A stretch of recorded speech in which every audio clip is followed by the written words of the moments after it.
من يهده الله فلا مضل له ومن يضلله فلا هادي له ونشهد أن لا إله إلا الله وحده لا شريك له ونشهد أن سيدنا وسندنا وحبيبنا وحبيب ربنا وطبيب قلوبنا ومولانا وأولانا محمدا عبده ورسوله أرسله بالحق بشيرا ونذيرا وداعيا إلى الله بإذنه وسراجا منيرا أما بعد فأعوذ بالله من الشيطان الرجيم بسم الله الرحمن الرحيم ولا تقربوا الزنا إنه كان فاحشة وساء سبيلا وقال رسول الله صلى الله عليه وسلم إذا أنفق الرجل على أهله يحتسبها فهو له صدقة أو كما قال عليه الصلاة والسلام صدق الله العظيم وصدق رسوله النبي الكريم ونحن على ذلك لمن الشاهدين والشاكرين والحمد لله رب العالمين সবাই একবার দরুদ শরীফ পড়ি আল্লাহুম্মা সাল্লি আলা মুহাম্মাদিন ওয়া আলা আলি মুহাম্মাদ كما صليت على إبراهيم وعلى آل إبراهيم إنك حميد مجيد على محمد وعلى آل محمد كما باركت على إبراهيم وعلى آل إبراهيم إنك حميد مجيد سبحانك لا علم لنا إلا ما علمتنا إنك أنت العليم الحكيم আল্লাহ তাআলার শুকরিয়া আদায় করতেছি যে মহান রব্বুল আলামিন আমাদেরকে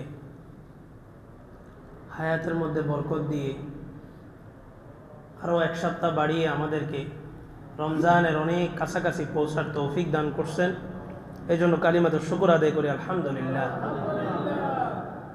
মহিমান্বিত একটি মাস রমজানের মাস, পুরা বৎসরের 12টা মাসের উপরে যার কর্তৃত্ব, যার সবচেয়ে বেশি পাওয়ার, যার সবচেয়ে বেশি ফজিলত, এই মাস আসার 6 মাস আগ থেকেই রাসূল এই মাসের জন্য প্রস্তুতি নিতেন এবং বিশেষভাবে রজব এবং শাবান থেকে তার বিশেষ গুরুত্ব এবং ফজিলত পরিলক্ষিত হইত রাসূলের আমলের মাধ্যমে। রজব আসলে হাদিসের মধ্যে আছে ইয়াশুদ্ধ, রাসূল কোমরে মাজায় কাপড় লুঙ্গি বা যেটাই পড়তেন শক্ত করে বাইধে নিতেন, ইবাদতের জন্য প্রস্তুতি নিতেন। আর বুজুর্গরা দোয়া করতেন আল্লাহুম্মা বারিক লানা ফি রজব ওয়া শাবান ওয়া বাল্লিগনা রমাদান। রজব এবং শাবান যখন কাছায় যেত, আওয়াজ হইতেছে, রজব এবং শাবান কাছায় গেলে সামনে যে রমজান আসতেছে এই রমজানের জন্য দোয়া করতেন যে আল্লাহ হায়াত এত দূর আনছেন আর অল্প একটু রমজান দেখা যাইতেছে, এই সময় আইসা হায়াতের মধ্যে আরেকটু বরকত দেন যাতে রমজানটা পাই। রমজান কি? রমজান রোজা রাখার মাধ্যমে মানুষের কুপ্রবৃত্তির চাহিদা মিটে যায় এবং মানুষের শরীরের মধ্যে যে সমস্ত ব্যাকটেরিয়া থাকে, ডাক্তারি সায়েন্স বলে লম্বা সময় উপোস থাকার কারণে এই সমস্ত ব্যাকটেরিয়াগুলা নিস্তেজ হয়ে যায়, নিস্তেজ মানে অকেজ হয়ে যায়, আর কোনো কাজ করতে পারে না। এই দিকটা থেকে বান্দার ফায়দা দুনিয়াবি। আখিরাতের ফায়দা হলো রমজানের এক একটা নফলকে আল্লাহ তাআলা রমজানের বাহিরে এক একটা ফরজের সমান সওয়াব দান করবেন। অর্থাৎ এখন যদি রমজান চলতো, রমজানে যদি কেউ 2 রাকাত নফল নামাজ পড়তো, তো রমজানের বাহিরে আল্লাহ তাআলা তাকে একটা কবুল ফজর নামাজ পড়লে যে সওয়াব সেই সওয়াব দান করবেন। এবং রমজানের ভিতরে একটা ফরজকে রমজানের বাহিরে 70টা ফরজের সমান করে দেওয়া হয়েছে। একটা ফরজ আদায় করবে, একদিনে জোহরের নামাজ আদায় করবে, তার মানে হলো 70টা জোহরের নামাজ আদায় করলে যে সওয়াব। এবং কবুল নামাজ, আমরা তো নামাজ পড়ি, নামাজ কবুল হয় কিনা জানি না, কিন্তু আল্লাহ যেটা দিবেন ওটাতে কি কোনো ত্রুটি থাকবে? কোনো ত্রুটি থাকবে না। আল্লাহ 70টা বাড়াবেন মানে 70টা ওয়াক্ত কবুল নামাজের সওয়াব দান করবেন আল্লাহ। এই রমজান সামনে চলে আসছে, রমজানের আগের মাস শাবান। শাবান যেহেতু মুহররমের একটা মাস, আশুরে হরম, রজব এবং রমজানের মাঝখানে থাকার কারণে শাবান মাসের বিশেষ ফজিলত আছে। এর বাহিরেও শাবান মাসের একটা রজনী আছে, যেটাকে হাদিসের ভাষায় লাইলাতুম মিন নিসফি শাবান বলা হয়। অর্থাৎ নিসফি শাবান, শাবানের মধ্য রজনী। শাবানের সমস্ত রাতগুলোর মধ্য থেকে 14তম রাত, যেটা 15 তারিখের এই রজনীটা হচ্ছে সবচেয়ে দামি। এটাকে আমাদের পরিভাষায়, আমাদের সমাজে এটাকে শবে বরাত বলা হয়। এখন অনেকে মনে করেন শবে বরাত কোরআন হাদিসে কোথাও নাই। সমস্যার জায়গাটা হলো নামাজ, এটা আমাদের পারিভাষিক শব্দ। আমাদের সমাজে আমরা নামাজ বললে নামাজকে চিনি, সলাৎ বললে নামাজকে অনেকে চিনে না। কিন্তু কোরআন হাদিসের ভাষা হলো কি? সলাৎ। কোরআন হাদিসের ভাষা কিন্তু নামাজ না। নামাজটা আমরা আমাদের আঞ্চলিক ভাষায়, পারিভাষিক ভাষায় আমরা ব্যবহার করি। এখন কেউ যদি নামাজ শব্দটা কোরআন হাদিসে খুঁজে পাবে না, কারণ কোরআন হাদিসের ভাষাটা কি? সলাৎ।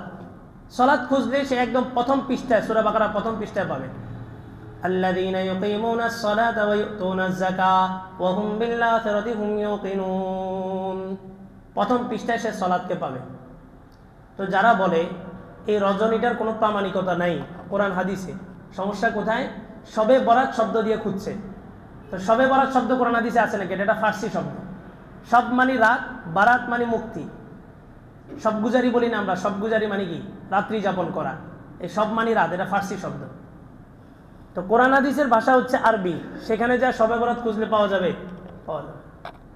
কোরআন হাদিসের ভাষায় যখন আপনি শবে বরাতকে তালাশ করবেন, আপনার জানতে হবে যে শবে বরাত আরবিতে কি বলে। আরবিতে বলে লাইলাতুম মিন নিসফি শাবান। অসংখ্য হাদিস আছে এই রাতের ফজিলত সম্পর্কে। এই রাতে আল্লাহ তাআলা প্রথম আসমানে চলে আসেন, পৃথিবীর প্রথম আসমান যেটা। আল্লাহ আসেন মানেই আল্লাহর রহমত আসে, এবং সারা রাত বান্দাদেরকে ডাকতে থাকেন, আলা মিন মুস্তাগফিরিন ফাগফির লাহ, আলা মিন মুস্তারজিকিন ফারজুক লাহ, আলা মিন মুবতালা ফাউআফি, আলা কাযা হাত্তা তাতলুআল ফাজর। আল্লাহ তাআলা মানুষের এক একটা সমস্যাকে তুলে ধরেন আর বলতে থাকেন, আসো কি কেউ ক্ষমা চাবে, আমি ক্ষমা করব। আসো কি কেউ রিজিক চাবে, আমি রিজিক দিব। আসো কি কোনো বিপদগ্রস্ত, আমাকে বলো, আমি তোমাকে বিপদ থেকে তোমাকে উদ্ধার করব। এভাবে বিভিন্ন সমস্যা। আসো কি কেউ নিঃসন্তান, সন্তান হচ্ছে না, আমার কাছে দোয়া করো, আমি তোমার সন্তানের ব্যবস্থা করব।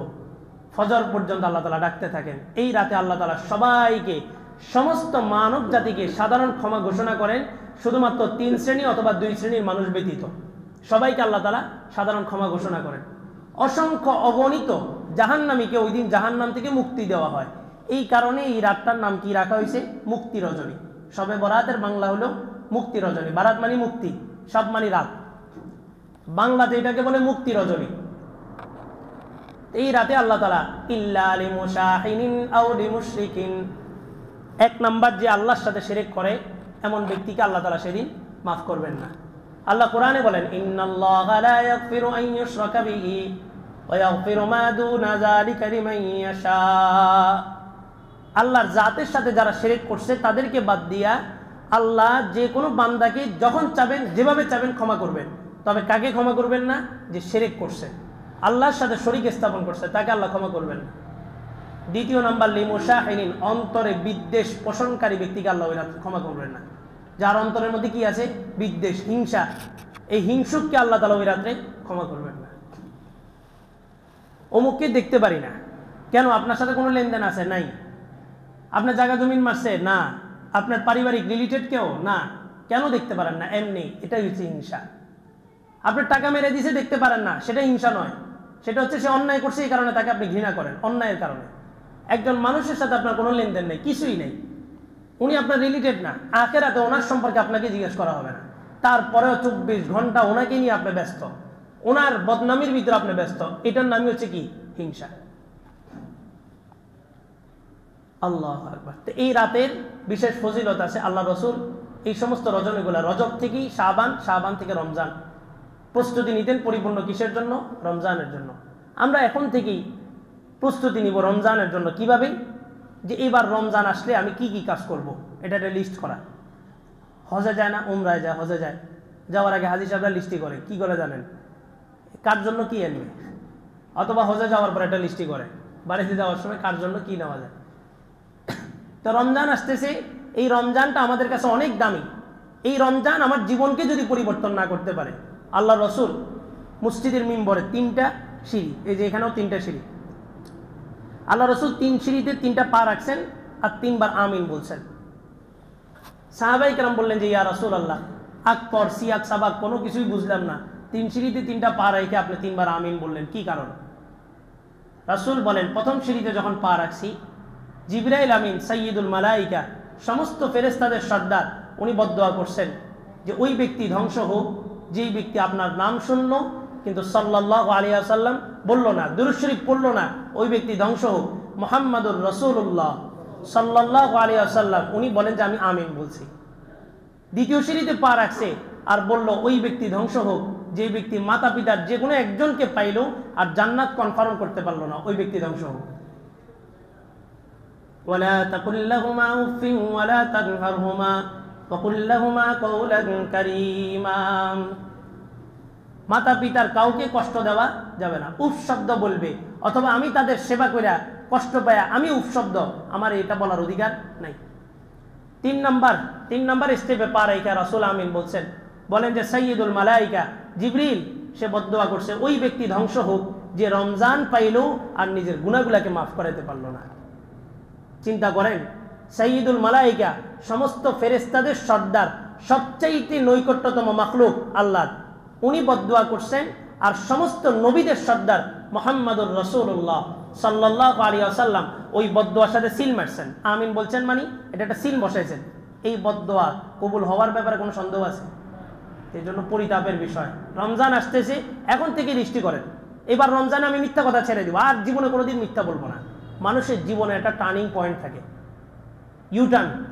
গাড়ি একটা ভুল পথে চলে গেলে সেই ইউটার্ন খুঁজে কোন জায়গা দিয়ে গাড়িটা ঘুরাবো, আগের জায়গায় নিয়ে যাবো। আমরা আসছি রূহ জগৎ থেকে, পাঠানো হয়েছে কিসের জন্য? আখিরাতের প্রস্তুতি নেওয়ার জন্য। আইসা দুনিয়ার চাকচিক্যের মধ্যে পড়ে নিজে ডুবে গেছি।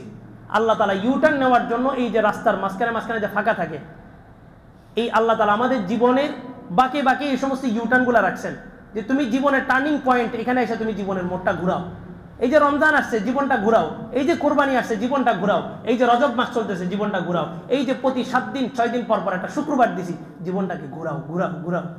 এই ঘুরাইতে থাকতে হবে। প্রতি শুক্রবার তওবা করতে হবে, শনিবার রবিবার সোমবার আবার আগের মতো হয়ে যাবো, কোনো সমস্যা নাই, আবার তওবা করব, আবার আগের মতো হয়ে যাবো, আবার তওবা করব, কোনো সমস্যা নাই।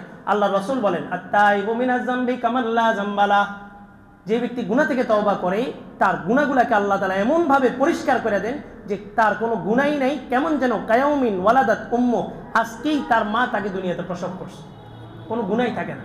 হতাশ হওয়ার কিছু নাই, আরে আমি কি তওবা করবো, আমি তো আবার গুনাহটা করবো না, এখানে আসছি তওবা করে ফেলি, আজকে শুক্রবার তওবা করে ফেলি।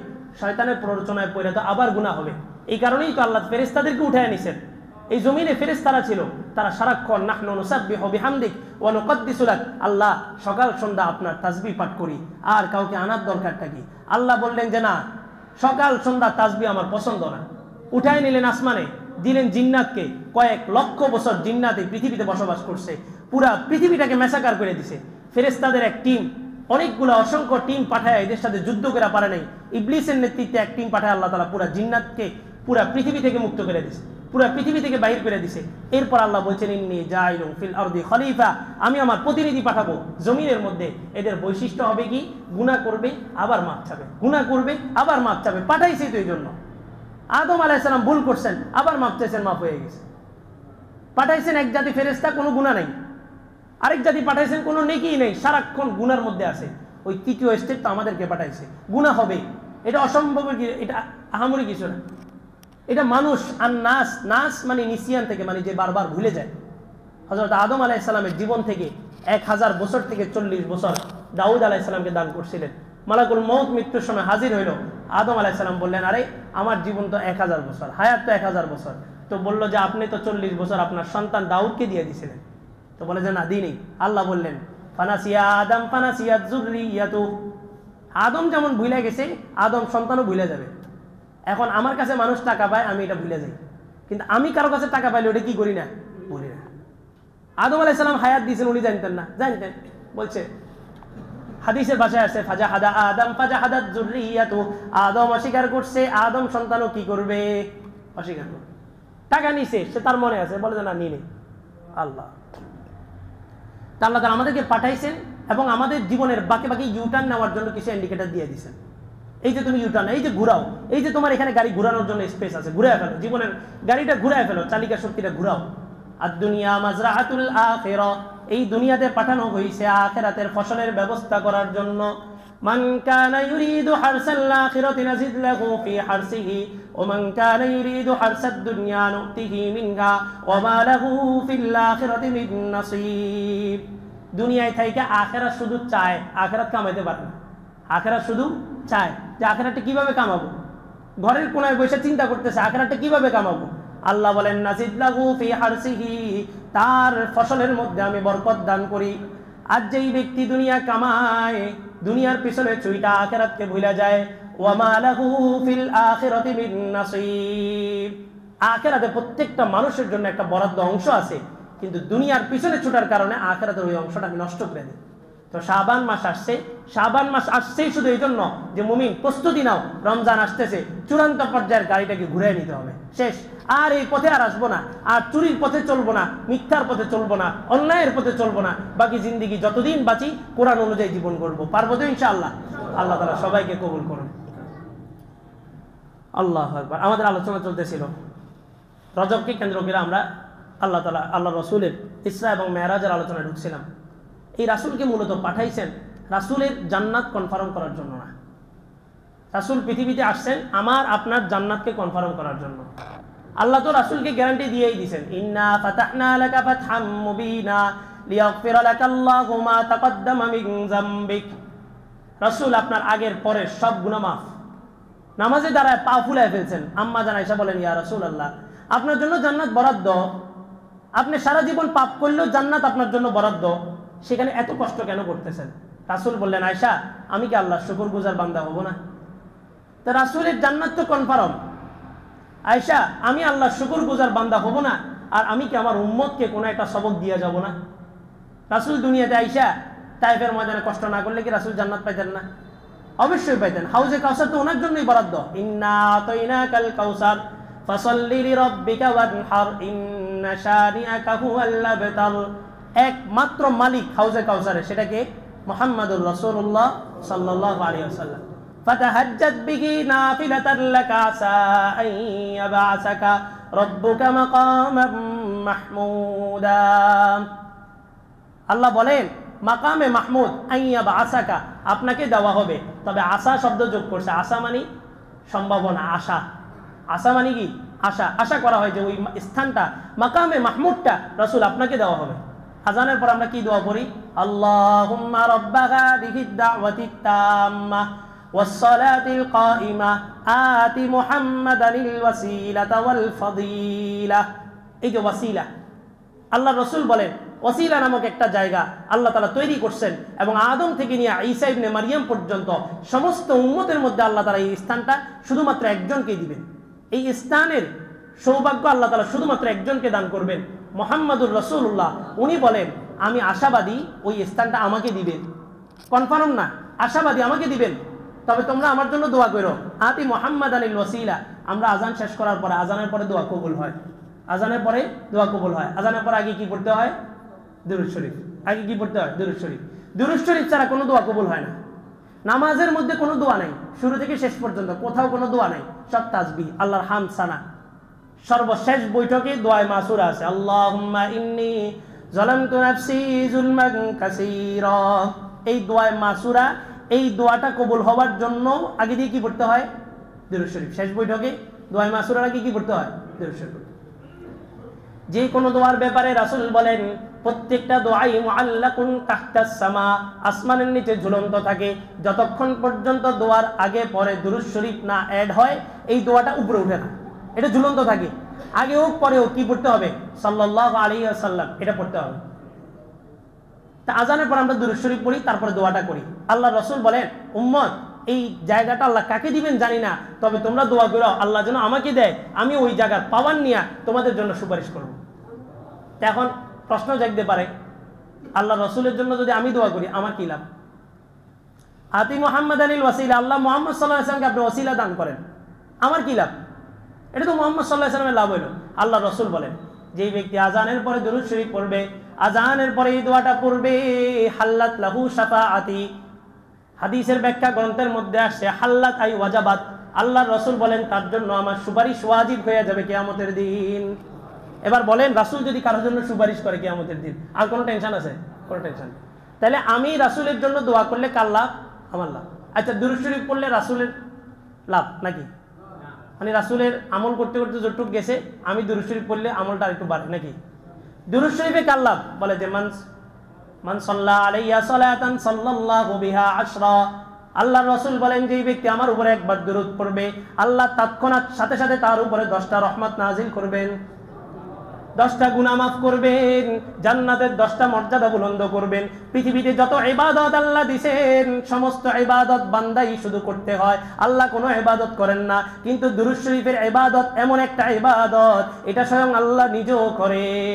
ইন্নাল্লাহা ওয়া মালাইকাতাহু ইউসাল্লুনা আলান নবী ইয়া আইয়ুহাল্লাযীনা আমানু সাল্লু আলাইহি ওয়া সাল্লিমু তাসলিমা। আল্লাহ নিজেও কি করেন? দুরূদ শরীফ পড়েন। আল্লাহ নামাজ পড়েন, রোজা রাখেন, যাকাত দেন, কোনো ইবাদতই আল্লাহর করার প্রয়োজন হয় না। কিন্তু এই দুরূদ শরীফ এতটা দামি, এতটা গুরুত্বপূর্ণ যে আল্লাহ নিজেও এই দুরূদ শরীফের আমলটা করেন। সুবহানাল্লাহ। তা আল্লাহ রসুলের জন্য মাকামে মাহমুদ এবং হাউজে কাউসার তৈরি করা হয়েছে। রাসূল একদম সিদরাতুল মুনতাহা পার হয়ে গেছেন, আল্লাহর সাথে সাক্ষাৎ করবেন। জিবরাইল আমিনকে বললেন, জিবরাইল, এত লম্বা একটা সময় মক্কার জীবনীতে যখনই যত কষ্ট হয়েছে, তায়েফবাসী যখন আমার উপর অত্যাচার করছে, আমি পাশে তোমাকে পাইছি। আজকে এরকম একটা জায়গায় এসে, নিরিবিলি জায়গা, 7 আসমানের উপরে, তুমি আমাকে ছেড়ে দিয়ে কোথায় যেতেছ? আমার সাথে চলো। জিবরাইল বলে, ইয়া রাসূলুল্লাহ, আর এক চুল পরিমাণ যদি আগাই তো আমার 600টা নূরের পর সবগুলো জ্বলে ছারখার হয়ে যাবে। মূসা আলাইহিস সালাম বলছে, ইন্নী আরা, হে আল্লাহ আমি আপনাকে দেখতে চাই। আল্লাহ বলেন, লান তারানি, হে মূসা, দুনিয়ার এই চোখ দিয়া কখনো তুমি আল্লাহকে দেখতে পারবা না। মূসা আলাইহিস সালাম ছিলেন কালিমুল্লাহ, যখন তখন আল্লাহর সাথে কথা বলতেন। উনি আবদার করছে যে আমি দেখবই। তা আল্লাহ বললেন যে আমাকে তো দেখতে পারবা না, তবে আমি যাওয়ার আগে আমার যে একটা ছায়া, একটা নূর, একটা নূরের ঝলক, এটা আমি এই পাহাড়ের উপরে দিব। ওয়ালাকিন ইনজুর ইলাল জাবালি ফাইন ইসতাকাররা মাকানাহু ফাসাউফা তারানি। ওই পাহাড়ের দিকে তাকাও, পাহাড়ের উপরে আমি যাওয়ার আগে আমার নূরের একটা ঝলক যাবে। পাহাড় যদি এই ঝলকটা যদি সহ্য করতে পারে, হজম করতে পারে, ফাসাউফা তারানি, অল্প সময়ের ব্যবধানে তুমি আমাকে, আল্লাহকে দেখবে। একটা ঝলক দিছে, ফালাম্মা তাজাল্লা রাব্বুহু লিল জাবালি জাআলাহু দাক্কা ওয়া খাররা মূসা সাইকা। এই যে তুর পাহাড়, হ্যাঁ, সুরমা লাগাই আমরা, এই পাহাড় পুরাটা আল্লাহর একটা ঝলক দিছে, পুরা পাহাড়টা জ্বলা ছারখার হয়ে গেছে। মূসা আলাইহিস সালাম অচেতন হয়ে গেছেন। তাফসীরে রুহুল বায়ানের মধ্যে আসছে 40 দিন পর্যন্ত ওনার হুঁশ ফিরে নেই, 40 দিন পর্যন্ত। আর আল্লাহ রসুল আল্লাহর কাছে গেছেন, ডাকলেন, আরো কাছে আসো মুহাম্মদ, আরো কাছে, আরো কাছে। আল্লাহ রসুল আরো কাছে গেলেন, আরো কাছে, আরো কাছে। আল্লাহ রসুল আরো কাছে গেলেন। আল্লাহ শপথ উঠে সূরা নাজমের মধ্যে বলেন, ওয়ান নাজমি ইযা গাওয়া মা দাল্লা সাহিবুকুম ওয়া মা গাওয়া ওয়া মা ইয়ানতিকু আনিল হাওয়া ইন হুয়া ইল্লা ওয়াহয়ুন ইউহা। কাছে যাইতে যাইতে আল্লাহ বলেন সুম্মা দানা ফাতাদাল্লা ফাকানা কাবা কাউসাইনি আও আদনা, এতটাই নিকটে নিলাম একটা ধনুকের দুই প্রান্তে যতটুকু দূরত্ব হতে পারে এর চাইতে কম দূরত্ব আমার আর আমার হাবিবের মাঝখানে ছিল। মুসা আলাইহিস সালাম দেখতেই পারেন নাই, আল্লাহকে দেখা তো দূরের কথা, আল্লাহর যে নূরের ঝলক এটাই সহ্য করতে পারেন নাই। 40 দিন পর্যন্ত অচেতন ছিলেন। মুসা আলাইহিস সালাম হুঁশ ফিরার পরে কি উঠে দৌড় দিছেন? না, ওনার তামান্না, ওনার ইচ্ছা আরো বাড়ছে, যে কোনো মূল্যে দেখবই। তো ওনার ইন্তেকাল চলে আসছে, ইন্তেকালের সময় ঘনায় আসছে। তিহ প্রান্তরে আরবাঈনা সানাতান ইয়াতিহুনা ফিল আরদ, এই বনি ইসরাঈলকে আল্লাহ তাআলা তিহ একটা প্রান্তর আছে, একটা ময়দান, এদের বেয়াদবির কারণে আল্লাহ তাআলা এদেরকে এই ময়দানের মধ্যে 40 বছর পর্যন্ত খালি ঘুরাইছেন। 40 বছর আপনি একটা রুমের মধ্যে 40 মিনিট ঘুরে দেখেন কেমন লাগে। এদেরকে আল্লাহ তাআলা এমন রাগ উঠছে, এদেরকে আল্লাহ তাআলা 40 বছর পর্যন্ত ঘুরাইছে। মুসা আলাইহিস সালাম তৎকালীন তখন ইন্তেকাল করছেন। মুসা আলাইহিস সালামের পরবর্তীতে ওনার যে খাদেম ছিল ইউশা ইবনে নুন, যার নেতৃত্বে বাইতুল মাকদাস বিজয় হয়েছিল সর্বপ্রথম। ইউশা ইবনে নুন তখন স্টার্নিং পয়েন্টে নবী হইলেন, আল্লাহ প্রদত্ত ওহীর মাধ্যমে উনি নবী হইলেন। এই মুসা আলাইহিস সালাম আল্লাহকে দেখার স্বপ্ন নিয়ে দুনিয়া থেকে চলে গেছেন। তো মুসা আলাইহিস সালাম আছেন কত নম্বর আসমানে? চতুর্থ আসমানে। কত নম্বর আসমানে? আল্লাহর হাবিব গেলেন আল্লাহর কাছে, চুক্তি হবে, চুক্তিনামা। কি চুক্তিনামা? আল্লাহ তাআলা বলেন রব্বি আদখিলনি মুদখালা সিদকিন ইউখরিজনি মুখরাজা সিদকিন ওয়াজআলনি মিন লাদুনকা সুলতানান নাসীরা। মক্কা থেকে আল্লাহ তাআলা আল্লাহর রাসূলকে সম্মানের সাথে বের করবেন, মদিনায় আল্লাহ তাআলা আল্লাহর রাসূলকে সম্মানের সাথে ঢুকাবেন, ওয়াজআলনা মিন লাদুনকা নাসীরা, এমন এক রাজত্ব দিবেন যে রাজত্বের মধ্যে কোনো অপমান অপদস্থতা নাই, যে রাজত্ব পরিপূর্ণ বেস দাঁড় করানো হবে আল্লাহ আপনার সাহায্যের উপরে, কুদরতি সাহায্যের উপরে। মদিনায় গেলেন, স্টেট গঠন করলেন, ইসলামী হুকুমত কায়েম করলেন। সর্বপ্রথম যুদ্ধ বদরের প্রান্তরে একসাথে হয়েছেন। আল্লাহ রাসূল হাত উঠাইছেন, আল্লাহুম্মা ইন তুহলিক হাদিহিল ইসাবা লান তু'বাদ ফিল আরদি আবাদা। আল্লাহ মুষ্টিময় 313 জন সাহাবী নিয়ে বের হইছি, পুরা মদিনা যাচাই করে সবকিছু নিয়ে এই 313 জন বাগা প্লেয়ার নিয়ে বের হইছি। আজকে 1000-এর বিরুদ্ধে 313 জন দাঁড়াইছে। মালিক, যদি আজকে এই সাহাবীগুলো যদি শেষ হয়ে যায়, যদি এখানে ইসলামের পরাজয় হয়, তো মনে রাখেন লান তু'বাদ ফিল আরদি আবাদা, আজকের পরে আর পৃথিবীতে কোনোদিন ইবাদত হবে না।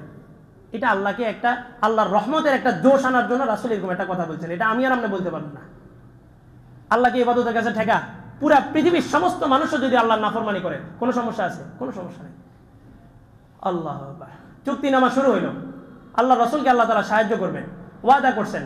ওমা কানাল্লাহু লিউআযযিবাহুম ওয়া আনতা ফীহিম ওমা কানাল্লাহু মুআযযিবাহুম ওয়া হুম ইস্তাগফিরুন। হে রাসূল, দুই শ্রেণীর মানুষকে কখনোই আমি আযাব দিয়ে ধ্বংস করব না। এক শ্রেণী যাদের মধ্যে আপনি অবস্থান করবেন, ওমা কানাল্লাহু লিউআযযিবাহুম ওয়া আনতা ফীহিম, হে রাসূল আপনি ওই কওমের মধ্যে থাকা অবস্থায় ওই কওমকে কখনো আমি ধ্বংস করব না। আপনি চলে যাওয়ার পরে ওমা কানাল্লাহু মুআযযিবাহুম ওয়া হুম ইস্তাগফিরুন, আরেকটা জাতিকে কখনোই ধ্বংস করব না যেই জাতি সর্বদা ইস্তেগফার পাঠ করতে থাকে। সবসময় ইস্তেগফার পাঠ করার কারণে আল্লাহ তাআলা কি করেন না? আযাব দেন, আযাব থেকে হেফাজত করেন।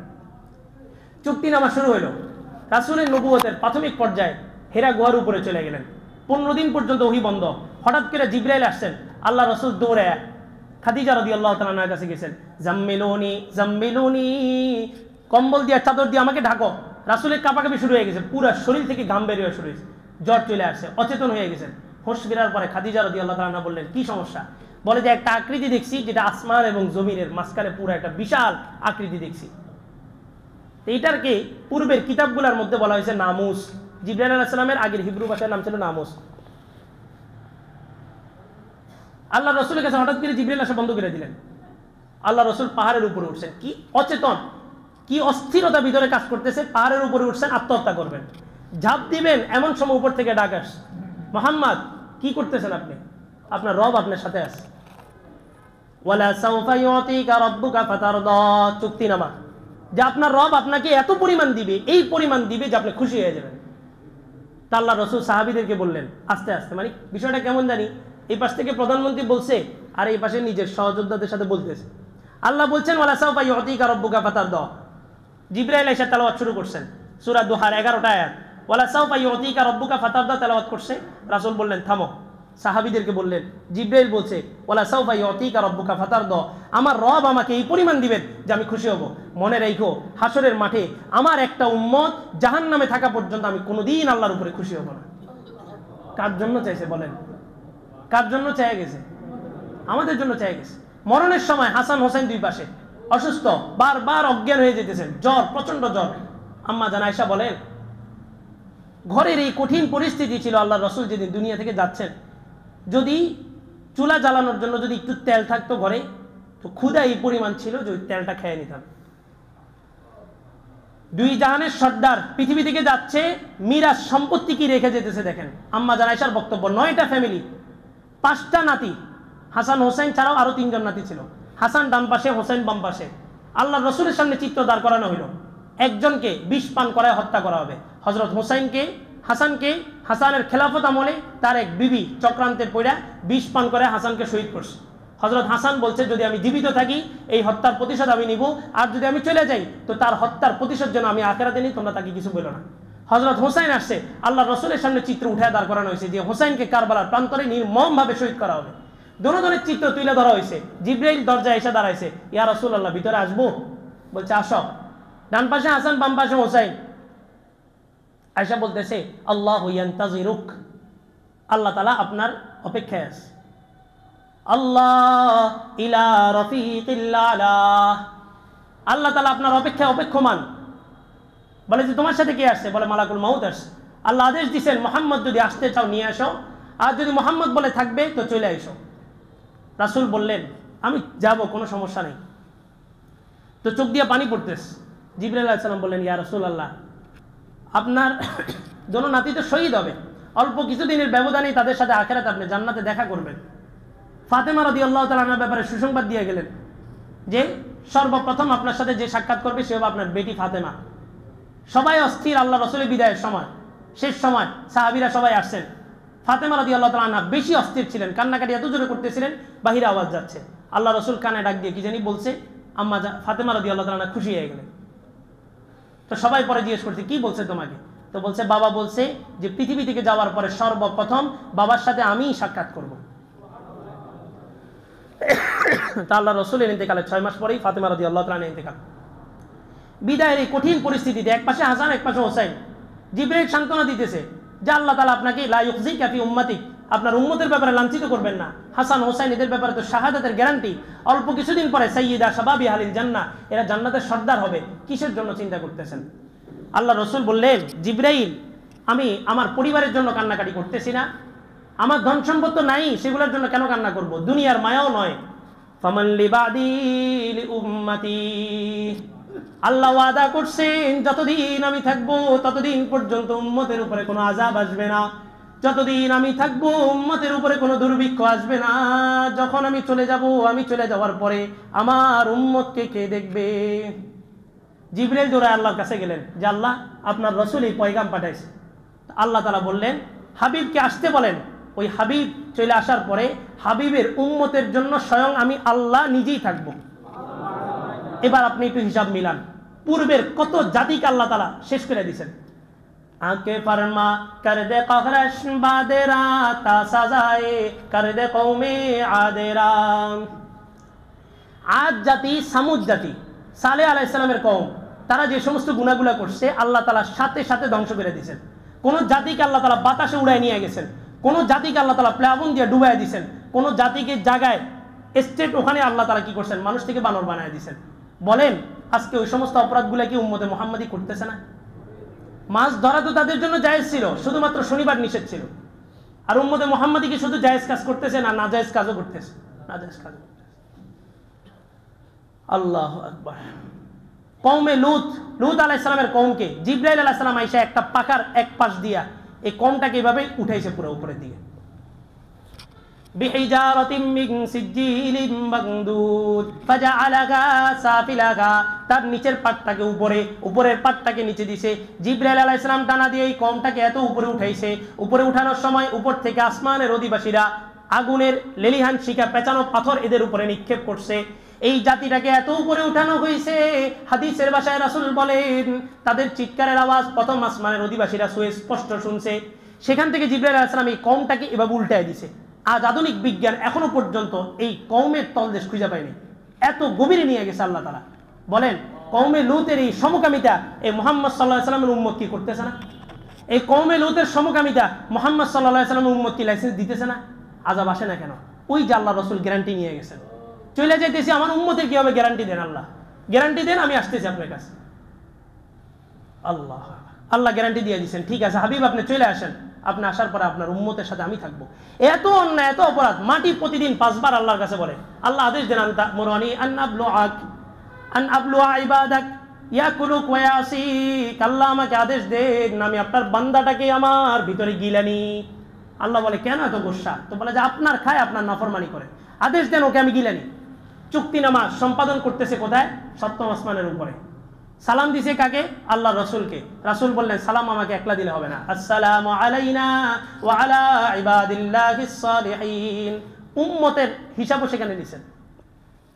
একটা রাজত্ব চাইছেন, যে রাজত্ব আল্লাহ সহযোগিতা করবেন, ওই রাজত্ব গণতন্ত্র ডেমোক্রেসিক পদ্ধতিতে আল্লাহ রাসূল চান নাই, ওই রাজত্ব আসবে, ওইটা আল্লাহ দিবেন, আল্লাহ ওয়াদা করছেন।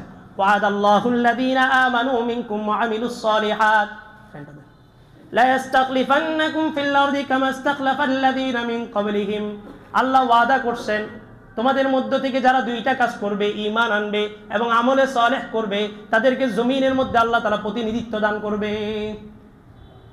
এই ঈমান আর নেক আমল, এই 2টা জিনিস ঠিক রাখতেই হবে। এই 2টা বেজের উপর আপনার আখিরাতের সিদ্ধান্ত হবে, ঈমান এবং নেক আমল। হাসরের মাঠের পরিস্থিতি, হাসরের মাঠ কায়েম হবে। ইসরাফিল আলাইহিস সালাম সিংহায় ফুৎকার দিবেন, জিবরাইল আলাইহিস সালাম যাবেন যে আল্লাহ রাসূলের যেখানে নূর বের হইতেছে রওজা থেকে, ওখানে যায় রাসূলকে উঠাবে। রাসূল উঠে বলবে জিবরাইল তুমি কেন, আমার উম্মত কোথায়? যখন পৃথিবী থেকে যাচ্ছে তখনও কি উম্মত, হাসরের কঠিন পরিস্থিতি যখন উঠাচ্ছে তখনও কি উম্মত। চুক্তি নামায় গেছে আরশে আজিম পর্যন্ত, সেখানে যায় কাকে বলে নেই? আমাকে বলে নেই, আমি উম্মতকে বলে নেই, একদম স্পেসিফিক প্রত্যেকটা ইন্ডিভিজুয়ালি সবাই আমার কথা রাসূল বলছেন, আপনার কথা, প্রত্যেকের কথা রাসূল সেদিন অঙ্গীকারনামা নিয়ে দিয়েছে। আল্লাহ রাসূল এটা বলবে জিবরাইল তুমি কেন, আমার উম্মত কোথায়? রিসিপশনে তো আমার উম্মত আসার কথা। তো জিবরাইল বলবে ইয়া রাসূলুল্লাহ, পৃথিবীতে সর্বপ্রথম আপনাকেই উঠানোর নির্দেশ দেওয়া হয়েছে, এখন আমরা উম্মত উঠে নেই। উম্মত ছুঁইটা দৌড় দিবে, আদম আলাইহিস সালাম থেকে নিয়ে ঈসা ইবনে মারিয়াম সমস্ত নবীদের কাছে যাবে, সবাই বলবে আনা লাস্তু বি আহলিক, আজকের এই দিবসের সুপারিশ করার মতো যোগ্যতা আমাদের নেই। মূসা আলাইহিস সালামের কাছে যাওয়ার পর মূসা আলাইহিস সালাম বলবেন সুপারিশ তো করতে পারবো না, কিন্তু কে সুপারিশ করলে কার সুপারিশ গ্রহণযোগ্য হবে তার ঠিকানা দিতে পারবো। আমরা এখন জানি না কে সুপারিশ করবে। হাসরের মাঠের এই কঠিন ভয়াবহ পরিস্থিতি নিজেরাই ভুলে যাবো। ওমা হুম বিসুকারা তারান্নাসা সুকারা ওমা হুম বিসুকারা ওয়ালাকিন আযাবাল্লাহি শাদীদ। রাসূল হাসরের মাঠে প্রত্যেকটা মানুষকে আপনি দেখবেন পাগল, অথচ তারা পাগল না। আল্লাহর আযাব এত কঠিন যে ওই কঠিন আযাব দেখে দিশেহারা হয়ে যাবে। মা সন্তানকে চিনবে না, মা বলবে যে দুনিয়াতে তো আমার বিয়েই হয়নি। আল্লাহু আকবার। তো ঠিকানা দিবে মুহাম্মাদুর রাসূলুল্লাহ তোমাদের ব্যাপারে সুপারিশ করতে থাকবে। পুরা হাসরের মাঠ একসাথে একই স্লোগান চলতে থাকবে, ইয়া নাফসি ইয়া নাফসি, একসাথে একই স্লোগান পুরা হাসরের মাঠে।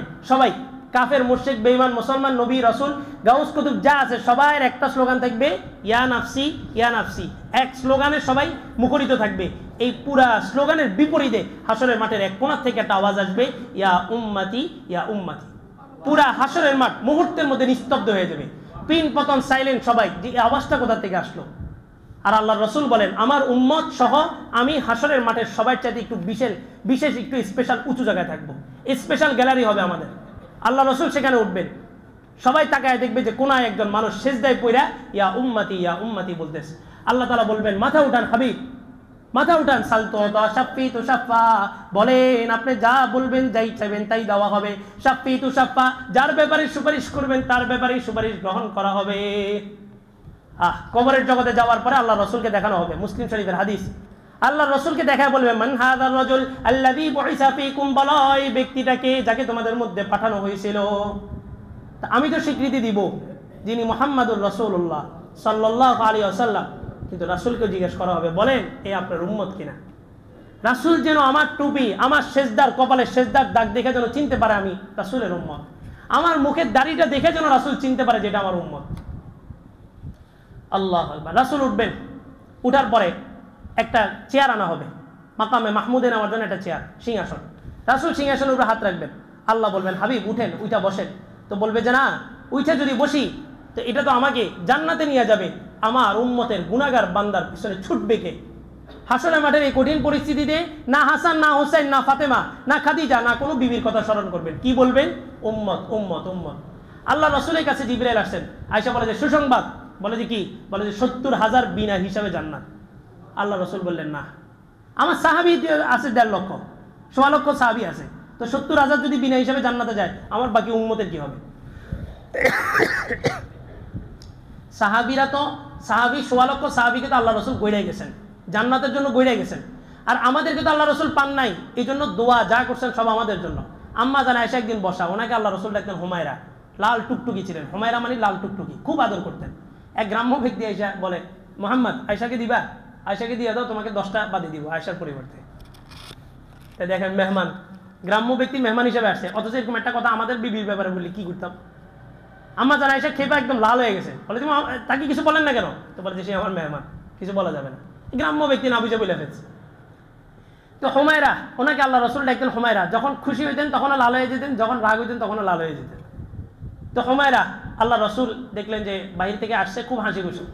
তো আম্মা জান আয়েশা বলে, ইয়া রাসূলুল্লাহ, কখন আপনার কাছে কিছু চাই নেই, আপনি আমার জন্য একটা দোয়া করেন স্পেশাল, যেটা শুধু আমার হবে আর কারো না। তো বলে যে আয়েশা কি দোয়া করবো?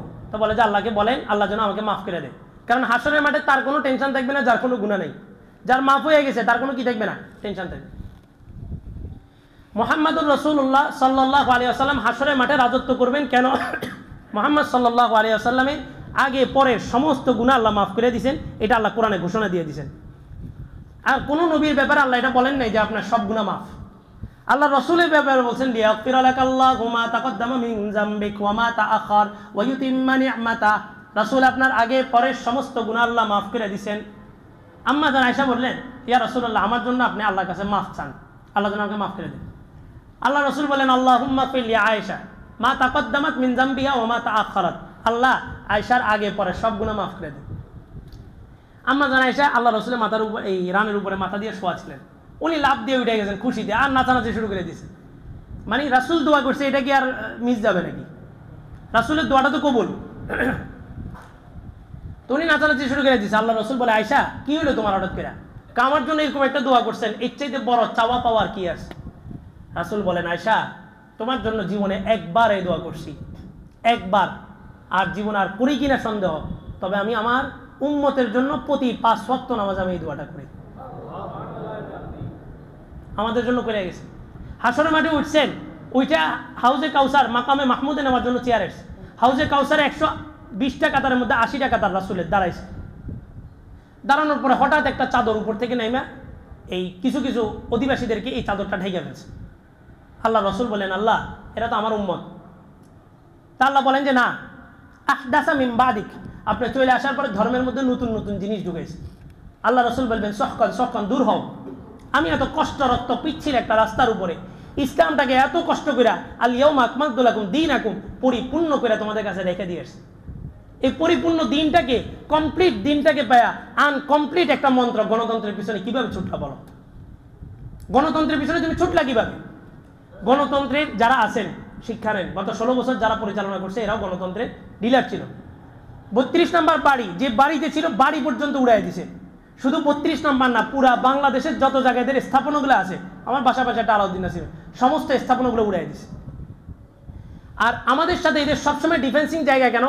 আমরা প্রথম নম্বর ব্যর্থতা হচ্ছে আমরা মানুষকে বুঝাইতে পারি নাই যে নামাজ, রোজা, হজ, যাকাত যেমন ফরজ, নামাজ কেউ যদি বাধা দেয় মসজিদে তার বিরুদ্ধে যেমন জিহাদ করা ফরজ, রাষ্ট্রে ইসলামী হুকুমত কায়েম করা এভাবে ফরজ, ওইখানে যে বাধা দিবে তার বিরুদ্ধে যুদ্ধ করা ফরজ। এটা আমরা বুঝাইতে ব্যর্থ হয়েছি। নামাজ যেমন ফরজ, রাষ্ট্রে ইসলামী হুকুমত কায়েম করাও কি ফরজ। নামাজে যদি কেউ বাধা দেয় তার বিরুদ্ধে যেমন জিহাদ ফরজ, রাষ্ট্রীয় ইসলামী হুকুমতে বাধা যে দিবে তার বিরুদ্ধে জিহাদ করা কি ফরজ। আমার এখানে কোরবানি ঈদের নামাজ হবে, আমার কমিটির একজনের কাছে, আপনাদের যারা কমিশনার বানাইছেন, বাহার কমিশনার সাহেব, জনগণের ভোট নিয়ে এতে কমিশনার হয়েছে, এতে চেক দিছে যে সমস্ত ঈদগার নামাজগুলাতে 8:30টায় হবে ঈদের নামাজ। আমি মুসল্লিদের সাথে আগের সপ্তাহে জুমায় আলোচনা করছি যে ঈদের নামাজের কনসেপ্টটা হচ্ছে ইসলাম চায় ঈদের নামাজটা আগে আগে হোক। কারণ কোরবানি ঈদের দিন কোরবানি ঈদের গোশত খাওয়ার আগে কোনো কিছু না খাওয়া, কোরবানি ঈদের গোশতটাই সর্বপ্রথম খাওয়া, এটা সুন্নত। তা আপনি যদি ঈদের নামাজ 8:30টায় পড়েন, কোরবানি শেষ হতে যেতে আপনার 1টা, দুপুরে খানা দিনে আপনি সকালের নাস্তা করবেন। কোরবানি ঈদের নামাজ এবং রমজান ঈদের নামাজ যত আগে পড়া যায়, এমনকি এতটাই গুরুত্বপূর্ণ যে সেদিন অন্য কোনো ইশাকের নামাজ, কোনো নফল নামাজ ঈদের আগে পড়া যাবে না, নিষেধ। মুসল্লিদি থেকে রায় নিছি 6:30টায় নামাজ হবে, সিদ্ধান্ত হয়েছে 6:30টায়। আমার সেক্রেটারি হিসেবে ফোন দিচ্ছে, বলছে 6:30টায় নামাজ যে পড়াবে এবং যে সমস্ত মুসল্লিরা তার পিছনে নামাজ পড়বে সবগুলোর নাম লিস্টি করো। আমি যুবকদেরকে জানাইলাম, যুবকরা হুমড়ি খেয়ে পড়ছে, কৌজন আমার নাম আগে দেন, আমার নাম আগে দেন। ওরে ভোট দিছে জনসাধারণ, কোনো মসজিদের ইমাম কোনো গণতান্ত্রিক কাউকে ভোট দিতে পারবে না, এটা হারাম সম্পূর্ণ। মসজিদে তুমি ইমাম, তোমাকে তো সবার দায়িত্ব দিয়ে বসানো হয়েছে, তুমি আবার আরেকজনকে ভোট কেন দিবা? তো ও কমিশনার হইতে পারে, বহুত কিছু হইতে পারে, কিন্তু আমার ভোটে না। আমার ভোটে যেহেতু হয় না, আমি তার কমিশনার বানাইনি। আর মসজিদের ভিতরে কমিশনার কিভাবে কর্তৃত্ব খাটায়? সভাপতি আসছিল হজে, আগাগোড়া কিছু জানে নাই, হজের থেকে আইসা বলে আপনি ইয়ার বিরুদ্ধে গেছেন, প্রশাসনের বিরুদ্ধে গেছেন। আমাকে প্রশাসনের বিরুদ্ধে আমি জানি, প্রশাসন দিন ইসলামের বিরুদ্ধে গেছে। আমি উপর হুজুরদেরকে জানাইছি এই বিষয়ে, আমি জুমায় যেহেতু ঘোষণা দিছি কোনো নমনীয়তা অবলম্বন করা হবে না। 6:30টায় নামাজ বলছি, 6:30টায় নামাজ হবে। হুজুররা বললেন যে ঠিক আছে, তুমি আগাও, কি করা যায় দেখা। তো সেই লিস্টি করতে বলছে ঈদের নামাজ কে কে পড়বে। তো সেই যেদিন লিস্টি করতে বলছে, আল্লাহ ওই দিন তার নামও লিস্টি করে আনছে। অল্প কিছুদিন যাইতে না যাইতে আল্লাহ তসতস করে দিছে। যারাই ক্ষমতায় যাবেন মসজিদ নিয়ে নাক গলাইতে যায় না। মসজিদের কোনো ইমাম সাহেব, কোনো মুয়াজ্জিন আপনাকে ভোট দিবে না, আর দেওয়া যাবেও না, এটা হারাম, শরীয়ত করতে গিয়ে এটা হারাম। সে প্রতিষ্ঠা করবে আল্লাহর আইন না মানুষের আইন, মানুষের আইন, তাকে আবার মসজিদের ইমাম কিভাবে ভোট দিবে? আর মসজিদের ইমাম সে জানেও না যে সে কিসের ইমাম, সমস্ত মানুষের প্রতিনিধিত্বের দায়িত্ব নিয়ে সে ইমাম হয়েছে। তারা তো সুপ্রিম পাওয়ার আল্লাহ দিয়েই দিছে, সে আবার আরেক পাওয়ারের কাছে মাথা নত করবে কেন? নেতা, মন্ত্রী, এমপি, চেয়ারম্যান, কমিশনার যেটা হবেন হন মসজিদের বাহিরে। মসজিদ নিয়ে কোনো কিছু নিয়ে নাক গলাবেন তো এটা শরীয়তের বিধান। এখানে যে হাত দিবে তার বিরুদ্ধে জিহাদ করা ফরজ, সে যেই হোক। এখন নামাজের বিরুদ্ধে যদি কেউ হাত দেয়, তার বিরুদ্ধে যদি জিহাদ করা ফরজ হয়, নামাজ যেমন এখানে কায়েম করা ফরজ, রাষ্ট্রীয় হুকুমতে ইসলাম কায়েম করাও ফরজ। তো সেখানে যারা বাধা হবে তাদের বিরুদ্ধে জিহাদ কেন হবে না? কনসেপ্ট পরিষ্কার। জমিন কার? আল্লাহ। বাতাস কার? আল্লাহ। ইব্রাহিম ইবনে আদম এক যুবককে ডাক দিয়ে বলছে, গুনাহ ছাড়ো না কেন? পারি না। 5টা প্রশ্নের জবাব দাও। আল্লাহর গুনাহ করবা, ঠিক আছে, তুমি একটা কাজ করো, আল্লাহ রিজিক খাওয়া বন্ধ করে দাও। তো বলে যে এটা তো অসম্ভব, আমরা সকাল বিকাল যা খাই রিজিক কে দেন? তো বলে যে আল্লাহর রিজিক কে, আল্লাহর নাফরমানি করবা? আচ্ছা ঠিক আছে, মানলাম, আল্লাহর রিজিক খাও, তবে এমন একটা জায়গায় যা গুনাহ করবা যেই জায়গাটা আল্লাহর মালিকানার বাহিরে। তো বলে যে এটা তো আরো কঠিন, এই পৃথিবীর ইঞ্চি ইঞ্চি মাটি মালিকানা কার? আল্লাহ। তো আল্লাহর রিজিক খাইবা, আল্লাহর জায়গায় থেকে আল্লাহর নাফরমানি করবা। আচ্ছা ঠিক আছে, বাদ। এমন একটা জায়গায় যা গুনাহ করো, এমন গোপন জায়গায় যা গুনাহ করো যেখানে আল্লাহ তোমাকে দেখে না। তো বলে যে এটা তো আগের দুইটার চাইতে আরো কঠিন। তো বলে যে নিমুখ হারাম, আল্লাহর জমিনে থাকবি, আল্লাহরটা খাইবি, আবার আল্লাহকে দেখে নাফরমানি করবি, আল্লাহ সহ্য করবি কিভাবে? বাদ দাও, 4 নাম্বারটা ধরো, মালাকুল মউত যখন আসবে তার থেকে একটু সময় নিয়ে 2 রাকাত নামাজ পড়ে নে। তো বলে সে তো কথা মানবে না। তো সেই কথা না মানলে গুনাহ করো কিভাবে? সব বাদ দাও, আখিরাতে যখন জাহান্নামের ফয়সালা হবে, আল্লাহ জাহান্নামের ফয়সালা করবো একদিকে, তুমি জোর করে জান্নাতে ঢুকে যাবা। আগের 4টার চাইতে 5ম নাম্বারটা আরো বেশি কঠিন। তা আল্লাহর জমিনে থেকে আল্লাহর খায়া, আল্লাহকে দেখা democracy for the people, of the people, by the people প্রতিষ্ঠা করবেন, আর আল্লাহর ইজ্জত নিয়ে টান দিবেন। আল্লাহ এটা চুপচাপ বসে থাকবে? এত সহজ। যে ডিপার্টমেন্টের উপরে ভরসা করে সে ঘোষণা দিয়েছে 2040 সাল পর্যন্ত থাকবে, আল্লাহ ওই ডিপার্টমেন্টের ছেলেগুলা দিয়েই তার ইজ্জতটাই না নামায় ফেলছে। এটাই আল্লাহ বুঝাইছেন, কুলিল্লাহুম্মা মালিকাল মুলকি তুতিল মুলকা মান তাশা ওয়া তানজিউল মুলকা মিম্মান তাশা ওয়া তুইজ্জু মান তাশা ওয়া তুযিল্লু মান তাশা। ক্ষমতায় আল্লাহ বসাবেন, সমস্ত প্রটোকল থাকার পরে দেশের ভিতরে বাহিরে সব প্রটোকল দিছে, বিপরীত টিম যারা ছিল সবাই নৈরাশ হয়ে গেছে, আর মনে হয় আশার আলো উঠবে না। আল্লাহ এমন জায়গা থেকে আশার আলোটা জ্বালাইছেন যে ডিপার্টমেন্টটাই তার ভরসা ছিল, একমাত্র ভরসা ছিল, সেখান থেকে মুষ্টিময় কিছু দিয়ে আল্লাহ তাআলা তারা তছনছ করে দিয়েছে। আগামীতে যারা যাবেন শিক্ষা নেন। মানুষের ভিতরে এমন একটা ঘৃণা বসছে যে তারা যে বাড়িতে ছিল ওই বাড়িটার পর্যন্ত বুলডোজার দিয়ে উড়াই দিছে, তারপরে মানুষের ক্ষোভ মিটতেছে না। যারা যাবেন আপত্তি নেই, যান, ডেমোক্রেসি পদ্ধতি যে কিছু, কিন্তু রাষ্ট্রের কোনো বিধান ইসলামের বিরুদ্ধে যাবে তো আমাদের এখানে রোজা, হজ, যাকাত নিয়ে আলোচনা হবে না। এখানে বৈশা রাষ্ট্র কিভাবে পরিচালনা করবেন ওই নকশাটাই আমরা এখান থেকে বাস্তবায়ন করবো ইনশাআল্লাহ। আল্লাহ তাআলা সবাইকে কবুল করুন। যারা কবলাল জুমা, যারা সুন্নাত পড়ে